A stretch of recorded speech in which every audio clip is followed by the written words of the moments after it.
Hello everyone, welcome back to Pavi's Classroom. Today's topics பார்த்தீங்கன்னா 11th standard அக்கௌண்டன்சியில் unit 1ல இருந்து accounting cycle பற்றி பார்க்கலாம். ஓகேங்களா? அக்கௌண்டிங் சைக்கிள்னால் என்னென்னு பார்த்தீங்கன்னா அக்கௌண்டிங் ப்ராசஸில் ஃபாலோ பண்ணுற ஸ்டெப் பை ஸ்டெப் ப்ரொசீஜர் தான் அக்கௌண்டிங் சைக்கிள்னு சொல்கிறாங்க. இது பிஸ்னஸில் நடக்கிற ஃபினான்ஷியல் ட்ரான்சாக்ஷன்ஸை ஐடென்டிஃபை பண்ணி ரெக்கார்ட் பண்ணுறதுலேருந்து ஸ்டார்ட் பண்ணி அதுக்கப்புறம் கிளாஸிஃபை, சம்மரைஸ் அண்ட் அனலைஸ் பண்ணி ஃபைனல் அக்கௌண்ட்ஸில் ப்ரிப்பேர் பண்ணுறதோட முடியுது. இந்த ஃபுல் ஸ்டெப்ஸை பற்றி தான் நம்ம டீட்டெயிலாக பார்க்க போகிறோம். ஓகேங்களா? இது எல்லாமே தான் அக்கௌண்டிங் ப்ரொசீஜர். ஈஸியாக சொல்லணும்னா டிரான்சாக்ஷன்ஸ் டு ஃபைனல் அக்கௌண்ட்ஸ் வர சொல்கிற முழு ப்ராசஸ் தான் அக்கௌண்டிங் சைக்கிள்னு சொல்கிறாங்க. புக்கில் என்ன கொடுத்துருக்காங்க பார்த்தீங்கன்னா, accounting cycle is a sequence of steps involve in the accounting process. Accounting cycle starts with the identification and recording of financial transactions of an organization and ends with the preparation of final accounts for the accounting year. நான் முன்னாடியே சொன்ன மாதிரி it starts from identification and recording and ends with final accounts. ஓகேங்களா? So identification, ரெக்கார்டிங்லேருந்து posting to லெஜர்லேருந்து அதுலேருந்து start பண்ணி final அக்கௌண்ட்ஸோட ஹெண்ட் ஆகுது. இதுதான் அக்கௌண்டிங் சைக்கிள். இந்த சைக்கிள் ரிப்பீட் ஆகிட்டே இருக்கும். இந்த பிக்சரில் பார்த்தீங்கன்னா தெரியும். First step identifying the transaction and journalising. First டிரான்சாக்ஷனை ஐடென்டிஃபை பண்ணுறது, நெக்ஸ்ட்டு அதை ஜேர்னலைஸ் பண்ணுறது. செகண்ட் பார்த்தீங்கன்னா போஸ்டிங் அண்ட் பேலன்சிங், நெக்ஸ்ட்டு லெஜருக்கு போஸ்ட் பண்ணுறது. தேர்டு பார்த்தீங்கன்னா ட்ரையல் பேலன்ஸ், அதாவது ட்ரையல் பேலன்ஸ் ப்ரிப்பேர் பண்ணுறது. ஃபோர்த்து பார்த்தீங்கன்னா preparation of trading account prepare பண்ணுறது. Fifth profit and loss account prepare பண்ணுறது. சிக்ஸ்த்து பார்த்தீங்கன்னா ஃபைனலாக பேலன்ஸ் ஷீட் ப்ரிப்பேர் பண்ணுறது. ஸோ இது மொத்தமாக சேர்த்து ஃபைனல் அக்கௌண்ட்ஸ் ப்ரிப்பேர் பண்ணுவோம். ஓகேங்களா? இந்த சைக்கிள் ரிப்பீட் ஆகிட்டே இருக்கும். மறுபடியும் ஃபஸ்ட்லேருந்து ட்ரான்சாக்ஷன் ஐடென்டிஃபை பண்ணுவோம், போஸ்டிங் பண்ணுவோம், ட்ரையல் பேலன்ஸ் ரெடி பண்ணுவோம், ட்ரேடிங் அக்கௌண்ட் ரெடி பண்ணுவோம். இந்த மாதிரி இந்த சைக்கிள் ரிப்பீட் ஆகிட்டே இருக்கும். இந்த மொத்த ஸ்டெப்ஸை பற்றியும் இந்த வீடியோவில் ஃபுல் டீட்டெயிலாக பார்க்கலாம்.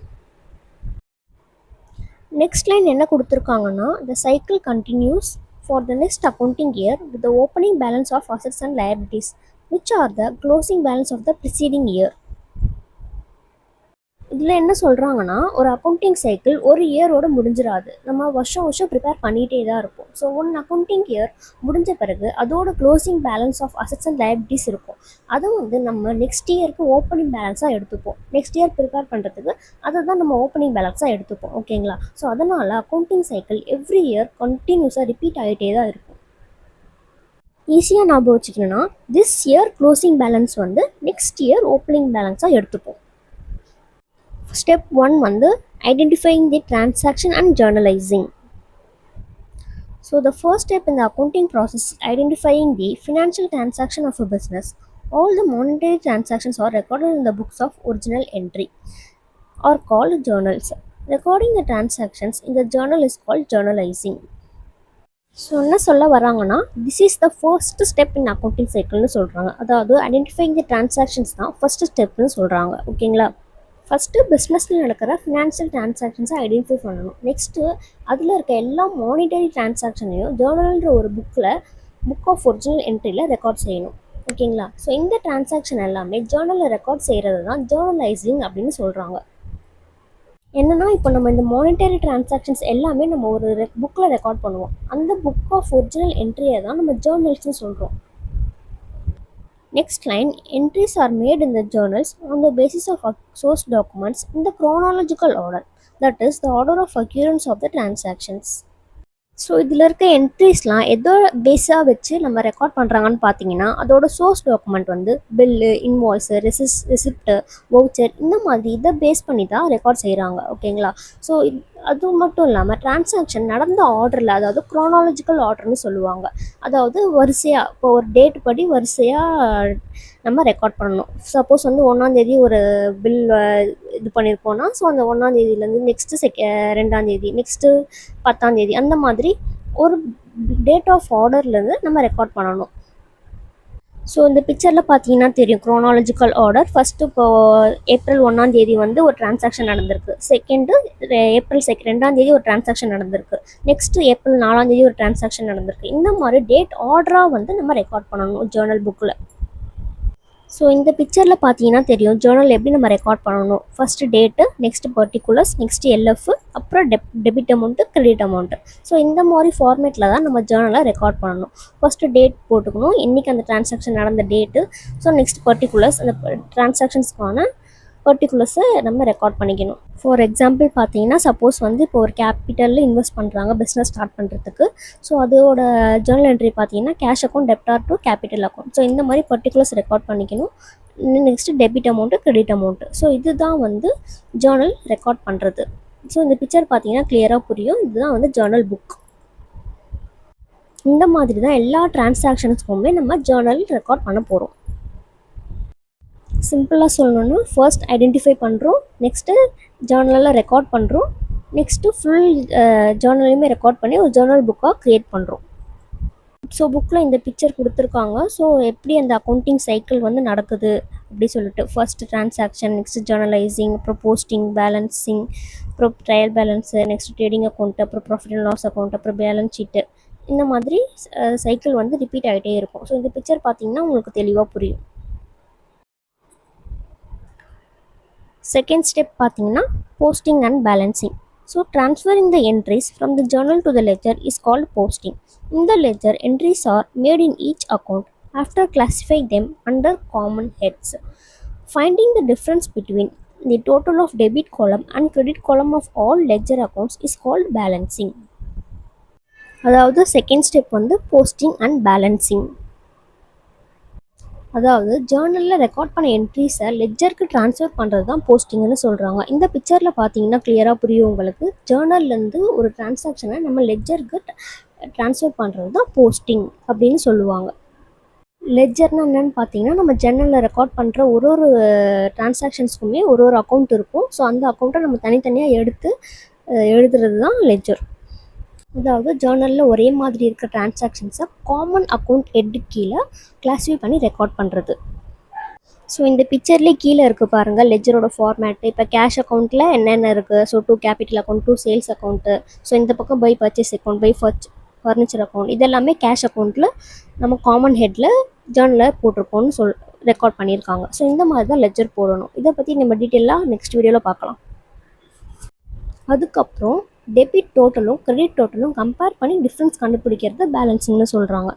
ஸோ இந்த பிக்சர்லேயே உங்களுக்கு தெரியும். ஸோ வந்து இப்போ இந்த சைடு டெப்டாரு, இந்த சைடு கிரெடிட்டாரு. ஒரு சைடு டெப்டாரும் ஒரு சைடு கிரெடிட்டாரும் இருக்கும். ஸோ அதில் வந்து ரெண்டு பக்கம் டோட்டல் பேலன்ஸ் பண்ணி அதில் இருக்க டிஃப்ரென்ஸை கண்டுபிடிக்கணும். அதுதான் பேலன்சிங்னு சொல்கிறாங்க. நெக்ஸ்ட் ஸ்டெப்பு பார்த்தீங்கன்னா ட்ரையல் பேலன்ஸ் ப்ரிப்பேர் பண்ணுறது. லெட்ஜரில் இருக்க எல்லா அக்கௌண்ட் பேலன்ஸும் ஒரு லிஸ்ட்டாக ப்ரிப்பேர் பண்ணுவாங்க. அதை தான் ட்ரையல் பேலன்ஸ்னு சொல்லுவாங்க. ஸோ இந்த ட்ரையல் பேலன்ஸை பேஸ் பண்ணி தான் ஃபைனல் அக்கௌண்ட்ஸ், அதாவது ஃபினான்ஷியல் ஸ்டேட்மெண்ட்ஸ் ப்ரிப்பேர் பண்ணுறாங்க. ஸோ நம்ம லெட்ஜரில் வந்து ஒரு ஒரு அக்கௌண்ட்டை நம்ம க்ரியேட் பண்ணி அதுக்கு பேலன்ஸ் கண்டுபிடிச்சி வச்சுருப்போம். So suppose cash account, capital account இந்த மாதிரி. ஸோ அதோட பேலன்ஸ் அமௌண்ட்டை தான் வந்து நம்ம வந்து ட்ரையல் பேலன்ஸில் ரெக்கார்ட் பண்ணுவோம். Fourth step, preparation of trading account. Next step is preparation of trading account for a particular accounting period. All the direct revenues and direct expenses are transferred to trading account. The balance in the trading account is the gross profit or gross loss. Next step பார்த்தீங்கன்னா preparation of trading accountனு சொல்கிறாங்க. இதாவது fourth step. So for a particular accounting period, அதாவது ஒரு particular accounting பீரியடுக்கு direct income and direct expense எல்லாமே trading அக்கௌண்ட்டுக்கு transfer பண்ணுவாங்க. இதில் கேல்குலேட் பண்ணுற ரிசல்ட்டை தான் க்ராஸ் ப்ராஃபிட் ஆர் க்ராஸ் லாஸ்ன்னு சொல்கிறோம். அதாவது balance in trading account is called as gross profit or gross loss. So trading அக்கௌண்ட்னு என்னென்னு பார்த்தீங்கன்னா direct expenses and direct income, அதாவது டைரெக்டாக பண்ணுற செலவு, டைரெக்டாக வர இன்கம் எல்லாமே வந்து ட்ரேடிங் அக்கௌண்ட்டில் தான் போடுவோம். ஸோ இதுலேருந்து வர பேலன்ஸ் தான் க்ராஸ் ப்ராஃபிட்டு க்ராஸ் லாஸ்ன்னு சொல்கிறாங்க. Fifth step, preparation of profit and loss account. Profit and loss account is prepared next for a particular accounting period. All the indirect revenues and indirect expenses along with gross profit or gross loss are transferred to profit and loss account. The balance in the profit and loss account is the net profit or net loss. Trading account முடிஞ்சதுக்கு அப்புறம் next step பார்த்தீங்கன்னா profit and loss account create பண்ணுறது. இதில் all the indirect revenues and indirect expenses இதெல்லாமே profit and loss அக்கௌண்ட்டில் record பண்ணுவோம். அது கூடவே நம்ம ட்ரேடிங் அக்கௌண்ட்டில் கண்டுபிடிச்ச gross profit or gross loss இதையுமே அதில் கொண்டு வந்து நம்ம கேல்குலேட் பண்ணுவோம். ஃபைனலாக ப்ராஃபிட் அண்ட் லாஸ் அக்கௌண்ட்டில் வர பேலன்ஸை கேல்குலேட் பண்ணுறது தான் நெட் ப்ராஃபிட் ஆர் நெட் லாஸ்ன்னு சொல்லுவாங்க. Sixth step, preparation of balance sheet. A statement showing the balance of assets and liabilities, namely balance sheet, is prepared as final step in the accounting process. It is prepared on a particular date, normally on the last day of the accounting period. இதில் sixth step பார்த்தீங்கன்னா preparation of balance sheet prepare பண்ணுறது. பிஸ்னஸோட assets and liabilities balance எல்லாமே ஒரு ஸ்டேட்மெண்ட்டில் show பண்ணுவாங்க, அதுதான் balance ஷீட்னு சொல்கிறாங்க. அதாவது ஒரு financial statement showing the balance of assets and liabilities, அதாவது அசட்ஸ் அண்ட் லயபிலிட்டிஸ் மட்டும் இருக்கிறது பேலன்ஸ் ஷீட்னு சொல்கிறாங்க.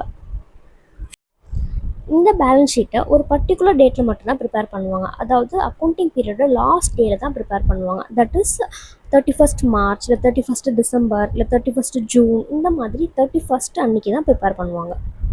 Next line, the closing balance of an accounting year was taken as the opening balance of the next accounting year. The transactions identified and recorded for the next year are followed by posting on other steps. அதாவது ஒரு accounting year முடிஞ்சதும் closing balance எல்லாமே next accounting இயருக்கு opening பேலன்ஸாக எடுத்துக்குவாங்க. அதுக்கப்புறம் new financial டிரான்சாக்ஷன்ஸை identify பண்ணி ஜேர்னலில் record பண்ணுவாங்க. அப்புறம் posting, trial balance, final accounts, accounting cycle மறுபடியும் கண்டினியூ ஆகிட்டே இருக்கும். லாஸ்ட்டாக என்ன சொல்கிறாங்கன்னா, results are communicated to the users of accounting information for the purpose of analysis and decision making. இதில் என்ன சொல்கிறாங்கன்னா, ஃபைனலாக அக்கௌண்டிங் ரிசல்ட்ஸ் எல்லாமே ஓனர்ஸ், இன்வெஸ்டர்ஸ், மேனேஜர்ஸ் இந்த மாதிரியான யூசர்ஸ் கிட்ட கம்யூனிகேட் பண்ணுவாங்க. இந்த அக்கௌண்டிங் இன்ஃபர்மேஷன் யூஸ் பண்ணி பிஸ்னஸ் ப்ராஃபிட்டு, ஃபினான்ஷியல் பொசிஷன் எல்லாமே அனலைஸ் பண்ணி கரெக்டான டிசிஷன்ஸ் எடுப்பாங்க. அக்கௌண்டிங் சைக்கிள் பற்றி இந்த வீடியோவில் டீட்டெயிலாக உங்களுக்கு புரிஞ்சிருக்கும்னு நினைக்கிறேன். ஸோ நெக்ஸ்ட் டாப்பிக்கோட நெக்ஸ்ட் வீடியோவில் பார்க்கலாம். மறக்காமல் இந்த வீடியோ உங்களுக்கு அண்டர்ஸ்டாண்ட் ஆயிருந்தால் லைக் பண்ணுங்கள், ஷேர் பண்ணுங்கள், சப்ஸ்கிரைப் பண்ணுங்கள். தேங்க்யூ ஃபார் வாட்சிங். நெக்ஸ்ட் வீடியோவில் பார்க்கலாம்.